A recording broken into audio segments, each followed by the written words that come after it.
কাঁচা কড়াইশুঁটি এবং নতুন আলু দিয়ে বা মটরশুঁটি দিয়ে দেখুন কত সুন্দর ঘুগনি তৈরি।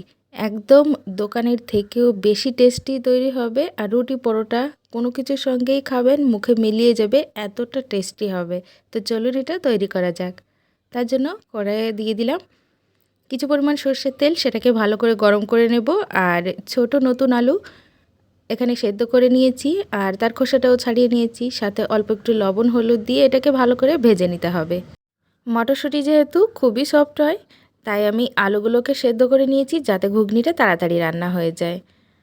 এখন আলুগুলোকে নামিয়ে নিচ্ছি। ভাজা হয়ে গেছে দেখুন লাল লাল করে। এবার কড়াইয়ে যতটুকু তেল আছে ওই তেলের ভিতরেই ছাড়িয়ে রাখা মটরশুঁটিগুলো দিয়ে দেব। 1 মিনিট একটু উল্টেপাল্টে ভালো করে নেড়ে নেব। বেশি ভাজার দরকার নেই, বেশি ভাজলে আবার মটরশুঁটি দেখবেন দুভাগে ভাগ হয়ে যায়।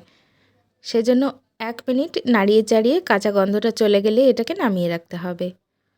কড়াইয়ে দিয়ে দেবো আরও কিছু পরিমাণ সর্ষের তেল। যেহেতু ঘুগনি হালকা একটু তেল মশলা হলে ভালো লাগবে, তাই একটু বেশি পরিমাণেই তেল দিয়ে দিলাম। সাথে দিলাম তেজপাতা, শুকনো লঙ্কা আর গোটা জিরে ফোড়ন। তারপরে সেটা একটু সেন্ট পেরোলে দিয়ে দিলাম একটি মিডিয়াম সাইজের কুচিয়ে রাখা পেঁয়াজ।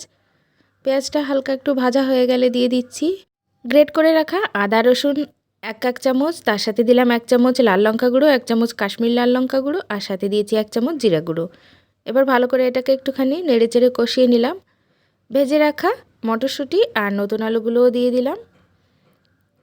1 থেকে 2 মিনিট খুব ভালো করে মশলাটাকে কষিয়ে নিতে হবে। স্বাদ মতো লবণ অ্যাড করে দিয়েছি, পরিমাণ মতো হলুদ গুঁড়ো দিয়ে দিলাম। আবারও একটুখানি মিশিয়ে নেব। এবার দিয়ে দেবো একটি টমেটো কুচি। টমেটো কুচিটা দিলে টেস্টটা আরও বেড়ে যাবে। যত সময় টমেটোটা সফট না হয় তত সময় একটুখানি কষিয়ে নেব মিডিয়াম ফ্লেমে। বেশি সময় লাগে না, এটা তৈরি করতে প্রায় 10 থেকে 12 মিনিট টাইম লাগবে, তার ভিতরে আপনি এটা তৈরি করে নিতে পারেন। তো এখন দিয়ে দিচ্ছি পরিমাণ মতো জল।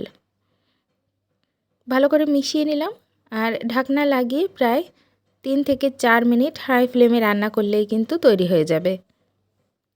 মটরশুঁটি যেহেতু সফট, তার সাথে আলুও আমি আগে থেকেই সেদ্ধ করে নিয়েছি। দেখুন কত সুন্দর আলুগুলো গলা আছে, আর সাথে মটরশুঁটি তো এমনিতেই সফট হয়, ওটাকে বেশি সময় ধরে জাল করারও প্রয়োজন পড়ে না।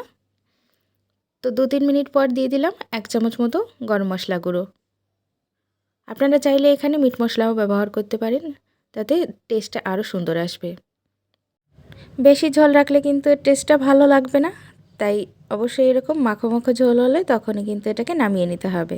কালারটা দেখুন দারুণ এসেছে, আর খেতেও কিন্তু খুবই সুস্বাদু। আমি বেশি পরিমাণ মশলাও এখানে ব্যবহার করিনি, অল্প কিছু পরিমাণ মশলা দিয়েই কিন্তু দারুণ স্বাদের এই ঘুগনি রেসিপিটা আপনারা তৈরি করে নিতে পারেন। শীতের সকালে যদি এরকম ঘুগনি লুচি পরোটার সঙ্গে হয় তাহলে তো অন্য কিছুর দরকারই হবে না। আমি কিন্তু বেশি পরিমাণ ঝোল রাখিনি, একদম মাখো মাখো করে নামিয়ে নিয়েছি। আমি রুটিও তৈরি করেছিলাম, তাই রুটির সঙ্গেই পরিবেশন করছি। আপনারা চাইলে লুচি বা পরোটার সঙ্গেও পরিবেশন করতে পারেন। আশা করছি সবার খুবই ভালো লাগবে। রেসিপি কেমন লাগলো কমেন্টসে জানাবেন, লাইক শেয়ার করবেন এবং আমার চ্যানেলে নতুন হলে সাবস্ক্রাইব করবেন। আজকের রেসিপি এই পর্যন্তই বন্ধুরা, দেখা হবে অন্য কোনো রেসিপিতে। ততদিন ভালো থাকবেন, সুস্থ থাকবেন। বাই।